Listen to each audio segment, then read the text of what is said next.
Pasta recipes are the easiest to whip up pag nagmamadali ka. Kaya today, we are making a shrimp pasta with a very nice lemon butter sauce. Tatawagin nating GAMBAS pasta. Let's start cooking. So, I have here some peeled shrimp. Ito siya. Malinis na siya. And I will just season it very lightly with salt, pepper, and oregano. I'll also toss a little bit of olive oil. Toss.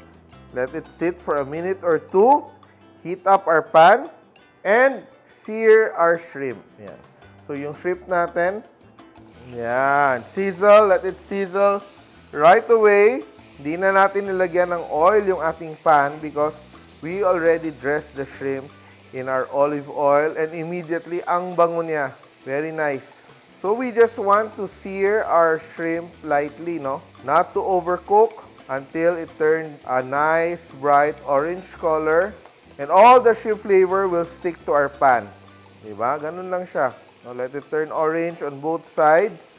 Once they're done, tabi natin. Put it aside. Very easy to do. Yan. So, yung ginagawa natin, we are just searing the shrimp muna para makuha natin yung shrimp flavor and we'll set it aside para hindi siya ma-overcook. Kasi minsan, nagigisa tayo ng shrimp, tuloy-tuloy yung luto ng shrimp as we add the other ingredients. Ang ending, ating shrimp overcook na, which we don't want to happen. And it's very easy. Now, I will add more oil. I will add my sliced garlic. You can even use minced. Lightly saute. We don't want to brown our garlic. And add both our pasta water. Nag-boil na ako ng pasta, so yung pinagkuluan niya. And lemon juice. Yan. I will combine those two together. So, juice of 1 lemon and my pasta water. Let it simmer.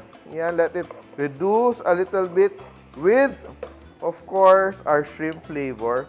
Ganyan lang siya. Season with a little bit of salt. We want that to come together.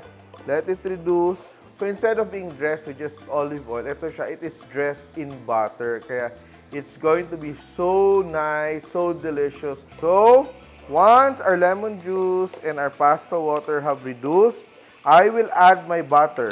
Let it melt and combine while stirring constantly. Yan, melting our butter. Going to be very rich. Sobrang sarap nito.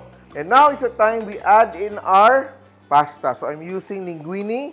Very nice, oh. Toss ang bango. Now, pepper flakes, chopped parsley. Now, we will add our shrimp. Yan. Ang dami kong shrimp. And you serve this with Parmesan cheese on the side. Ang dali lang. And we are done. And we top with our shrimp. And finish with a bit of chopped parsley. So simple, so elegant, so delicious. Serve with a side of Parmesan cheese. Just add as much as you want. Toss it and eat with shrimp. Dapat kompleto.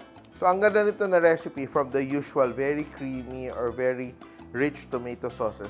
This is very light but still very flavorful because of our lemon butter sauce. It's time for me to taste if it's really good. It's so delicious. Try this recipe at home. Napaka-elegante but very filling. Super easy to do. Ating GAMBAS pasta with lemon butter sauce. Simple! Please like and share my videos. And if you like more recipes like this, please click here to subscribe. And don't forget to hit the bell button to get notified. Simple!